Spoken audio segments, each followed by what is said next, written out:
Hello everyone, आज के इस वीडियो में हम पढ़ने वाले हैं क्लास 12th इंग्लिश का दूसरा चैप्टर जो है लॉस्ट स्प्रिंग, जिसका हम मोस्ट इम्पॉर्टेंट टॉपिक जानने वाले हैं जो आपके बोर्ड एग्जाम 2024 में पूछने के बहुत ज़्यादा चांसेस हैं। याद रखेंगे हम इस वीडियो में शॉर्ट क्वेश्चन भी देखेंगे और लॉन्ग टाइप भी जो भी क्वेश्चन होते हैं उनको जानेंगे आंसर के साथ। आपको क्वेश्चन के साथ साथ आपको इन सभी का आंसर भी आपको बताया जाएगा इसी वीडियो में।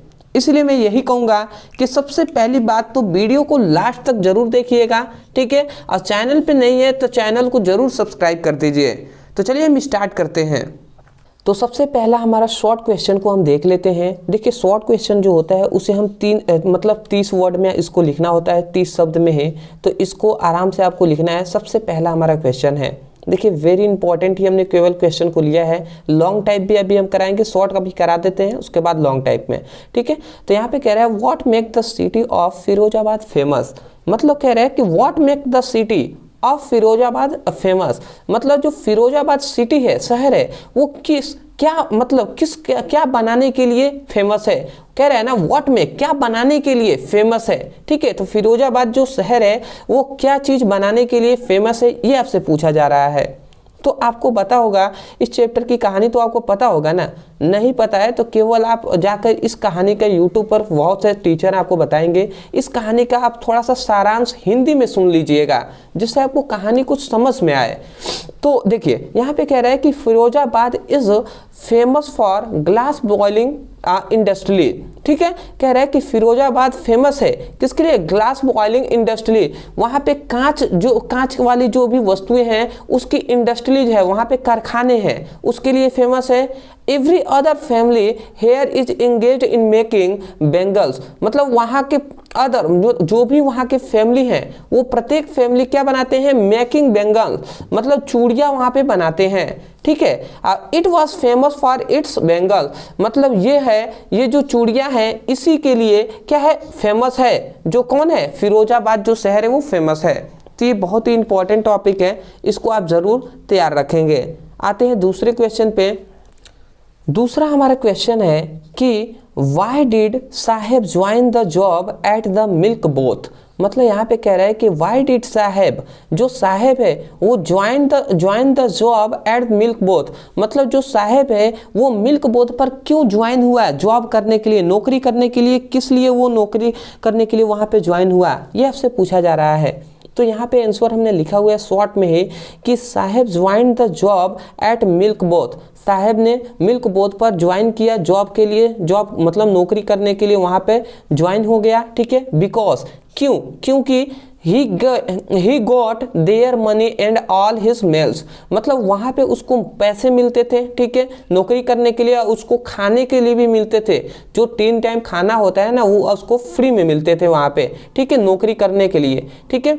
और उसके बाद he was paid 800 rupees for his service, और उसे 800 रुपये भी मिलते थे वहाँ पे काम करने के लिए। मतलब सबसे पहली बात तो उसको खाने के लिए 3 टाइम उसको खाना भी मिल जाता था, उसके साथ साथ 800 रुपये भी उसको मिल जाते थे।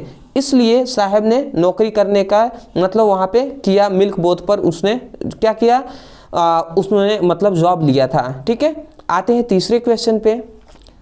तीसरा हमारा क्वेश्चन आता है कि what is Saheb looking for in the garbage dump, मतलब what is Saheb looking for in the garbage dump, where is he and where has he come from. मतलब ये कह रहा है कि what did Saheb looking for in the garbage drum, जो garbage drum था मतलब जो कूड़ादान होता है उसमें साहेब लुकिंग, मतलब साहेब क्या ढूंढ रहा था, क्या देख रहा था साहेब, वही आपसे पूछा जा रहा है क्वेश्चन में कि जो गार्बेज ड्रम था उसमें साहेब क्या ढूंढ रहा था, वेयर इज ही, और वो कहाँ है, इस वक्त वो कहाँ है, and where has he come from, और वो कहाँ से आया है जो साहेब है। तो देखिए इसका आंसर भी हमने बहुत ही सिंपल वे में लिखा है कि साहेब इज द रेस्ट पिकर, मतलब साहेब क्या है, कूड़ा बीनने वाला एक क्या है, व्यक्ति है, ठीक है। और वो क्या है, साहेब इज द रेस्ट पिकर, साहेब कूड़ा बीनने वाला क्या है, साहेब जो कूड़ा बीनता है, ठीक है। He is looking for a gold in the garbage drum, और वो क्या क्या देख रहा था, जो कूड़ादान था उसमें वो ढूंढ रहा था क्या, गोल्ड को, सोने को उसमें ढूंढ रहा था। सोने का मतलब ये नहीं कि जो सोना चांदी होता है वो नहीं, ठीक है। इसके कहने का मतलब है उसमें कुछ कीमती मूल्यवान जो वस्तुएं थी उसको वो ढूंढ रहा था, 10-20 रुपए भी मिल जाए वो भी उसमें ढूंढ रहा था, ठीक है। यहाँ पे गोल्ड का कहने का मतलब ये है। उसके बाद प्रेजेंटली मतलब इस समय वर्तमान में, ही इज इन दिल्ली, मतलब वो दिल्ली में है। He was come from Bangladesh, और वो कहाँ से आया था, बांग्लादेश से आया था। वही तो कहा गया ना, वेयर इज ही, मतलब वो कहाँ है, इस समय कहाँ है, तो वो दिल्ली में है। Where has he come from, और वो कहाँ से आया है, तो बांग्लादेश से आया है, ठीक है। तो ये आपका 3 हमने शॉर्ट टाइप क्वेश्चन को देखे हैं, इनको आप तैयार रखिएगा। उसके बाद अब हम देख लेते हैं लॉन्ग टाइप के क्वेश्चन को। तो अब आते हैं हम लॉन्ग आंसर टाइप क्वेश्चन को, इसको हम देख लेते हैं। देखिए लॉन्ग टाइप क्वेश्चन है तो इसका आंसर भी आपको बड़ा देना होगा और ये आपसे ज़्यादा नंबर भी देगा, ठीक है। लॉन्ग टाइप है तो ज़्यादा नंबर के क्वेश्चन पूछा जाता है। तो देखिए यहाँ पे सबसे पहला हम इम्पोर्टेंट, देखिए 2 ही हम इस चैप्टर से केवल 2 ही हम लॉन्ग टाइप क्वेश्चन को आपको बता रहे हैं, दोनों इंपॉर्टेंट है, आप तैयार कर लीजिएगा, ठीक है। तो यहाँ पे हम कह रहे हैं describe the life of rag speaker in Seemapuri, मतलब जो रैग स्पीकर है, जो कूड़ा बीनने वाले हैं, जो सीमापुरी में रहते हैं, उनकी लाइफ स्टाइल को, मतलब उनकी जो जीवन है उसकी आपको व्याख्या करना है, ठीक है। पूरा आपको डिस्क्राइब, उसके बारे में वर्णन करना है। तो कह रहा है सीमापुरी, सीमापुरी आप समझ रहे हैं ना, सीमापुरी दिल्ली में ही, दिल्ली के एक छोटा सा एक स्थान है, वही है सीमापुरी, ठीक है। तो यहाँ पे लिखा गया है कि Seemapuri is the settlement of more than 10,000 rag speaker, मतलब सीमापुरी में 10,000 रैग स्पीकर, 10,000 जो कूड़ा बीनने वाले जो क्या हैं परिवार हैं वो वहाँ पे रहते हैं। कह रहा है कि it is a place on the periphery of Delhi, मतलब ये दिल्ली के पास के जो स्थान है उसमें रहते हैं। Those who live here are squatters, मतलब ये वहाँ पे लीगली नहीं रहते हैं, इलीगल तरीके से रहते थे। Who come from the Bangladesh in 1917, ठीक है। रैग स्पीकर मतलब ये कहाँ से आए हैं, बांग्लादेश से आए हुए हैं। और किस समय पे रैग स्पीकर जो कूड़ा जो बीनने वाले हैं वो बांग्लादेश से आए हुए हैं। और कब आए थे, ये 1971 में आए हुए थे, मतलब ये अपने देश जो हमारा भारत देश है उसके ये निवासी नहीं है, ये बांग्लादेश के निवासी हैं जो भारत देश में 1971 में आ गए थे, ठीक है। उसके बाद कह रहा है कि rag speaker live in structure of मंड, मतलब जो रैग स्पीकर हैं वो रहते हैं किस में, स्ट्रक्चर ऑफ मंड, मतलब जो मिट्टी की बनी हुई जो संरचना वाला जो घर होता है, मतलब हम कह सकते हैं कि मिट्टी का जो घर है उसमें ये लोग रहते हैं, ठीक है। उसके बाद यहाँ पे आपको नीचे दिखाई दे रहा होगा, थोड़ा सा मैं ऊपर कर दूँ, ठीक है, इसका आंसर ही आपको दिखाई दे, ठीक है, पूरा दिखाई दे रहा है। तो यहाँ पे लिखा गया है फिर से कि they have roof of tin and tarpaulin, मतलब ये इनकी जो छतें हैं इनके घर की वो टीना के, जो टीन होता है उसका बना हुआ, और तारपोलिन जो चटाई उटाई होता है उसकी बनी हुई है। देयर इज नो सेवेग ड्रेनगर और रनिंग वाटर, मतलब वहाँ से जो क्या होता है, जो पानियाँ होती हैं वो जो नाले होते हैं वो, मतलब पानी को बहने के लिए जो नाले हैं वो भी वहाँ पे नहीं है, मतलब सिंपल में कहा जाए तो वहाँ पे कोई भी सुविधाएं नहीं है, ठीक है। They live here without any identity, मतलब कह रहे हैं कि they live here without an identity, ये यहाँ पे बिना पहचान के यहाँ पे रहते हैं, जो भारत देश है हमारा, ठीक है, उसमें ये लोग बिना पहचान के रहते हैं। एंड विदाउट परमिट, मतलब ये बिना कोई भी लीगल प्रोसेस किए हुए, बिना परमिट के ही ये यहाँ पे रहते हैं। और यहाँ पे कह रहे हैं कि फूड इज मोर इम्पोर्टेंट, इनका कहना ये है कि food is more important for them than their identity, मतलब इनका ये भी कहना है, इनका ये भी मानना है कि जो इनकी पहचान है वो इनके खाने से ज़्यादा इम्पोर्टेंट नहीं है, ठीक है, मतलब इनका जो पहचान है उससे ज़्यादा इम्पोर्टेंट है इनके लिए भोजन, ठीक है। तो ये आपको लिख देना है, इतना ही आपको लिख देना है, आपको फुल टू फुल नंबर मिल जाएंगे, ठीक है। आते हैं दूसरे क्वेश्चन पे। दूसरा हमारा क्वेश्चन है हु इज मुकेश, अब मुकेश कौन है, ठीक है, और to which family does his belong, मतलब वो किस फैमिली से बिलोंग करता है। Describe the miserable condition of them and the reason, मतलब उनकी जो कंडीशन है, ठीक है, उनकी जो शर्तें हैं और उनकी जो कारणें हैं उसके बारे में आपको एक्सप्लेन करना है। तो सबसे पहले तो देखिए यहाँ से हमने लिखना स्टार्ट करना है। सबसे पहले कह रहे हैं हुस मुकेश, मुकेश कौन है? तो यहाँ पे कह रहा है कि Mukesh belong to the bangles maker of Firozabad, मतलब फिरोजाबाद में जो चूड़ियाँ बनाते हैं उनसे ये बिलोंग करता है। Where is family is engage to the bangles maker, मतलब इनकी जो परिवार की जो भी फैमिलियाँ हैं वो सभी क्या है, जो बैंगल्स मेकर्स, मतलब जो क्या है चूड़ियाँ बनाते ही हैं, ठीक है।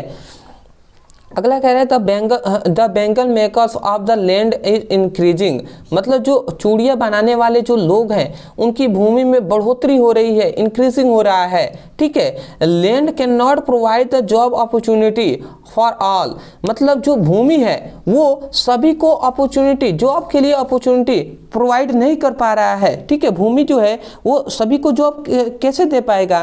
कह रहे हैं कि ऑल ओवर द पॉपुलेशन, जो जनसंख्या की इतनी बढ़ोतरी हो रही है उसके अनुसार जो लैंड क्या है, मतलब यहाँ पे सिंपल में कहा गया ना कि जो बैंगल्स मेकर हैं उनकी लैंडों में, उनकी भूमि में बढ़ोतरी हो रही है, क्योंकि जो बैंगल्स मेकर, जो चूड़ियाँ बनाने वाले हैं उनकी जनसंख्या बढ़ रही है। जनसंख्या बढ़ेगी तो उनके घर भी बढ़ेंगे, घर बढ़ेंगे तो इसका मतलब ज़मीन भी ज़्यादा लगेगा कि नहीं, तो वही कहा जा रहा है कि इनकी भूमि में बढ़ोतरी हो रही है और लैंड जो क्या है भूमि है वो जॉब प्रोवाइड नहीं कर पा रहा है, ठीक है, पॉपुलेशन की वजह से।